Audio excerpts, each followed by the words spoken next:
مباشر تعال تعال بالزهادة، أنت بقيت مباشر، بقيت عامل. ما تركزوش إنه الشخصيات الوسخة هذه الذي بيستهزئوا بالعمال زادت في مجتمعنا، بس ما عليكم هندسعهم هنخليهم يمشوا على الصراط المستقيم. أولا وقبل كل شيء ما يستهزئ بالرجال إلا قليل أصل مش رجال. هذا العامل الذي بتضحك عليه وتستهزئ فيه قسما برب الكعبة إنه حذاته ولا وجهك.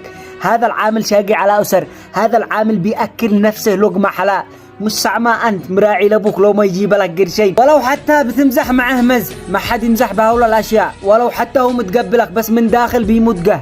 لا تستقوي على الضعيف يا نذل، هذا يدل على ضعف شخصيتك. لو أنك رجال كف ما تقل بالرجال ولا تستهزي بهم، وبالأول والأخير هذا منك وفيك، هذا من بلادك. وفي نهاية الفيديو أي شخص يشوف هؤلاء الأشكال القذرة بيعاملوا الناس باستهزاء اتسع والديه.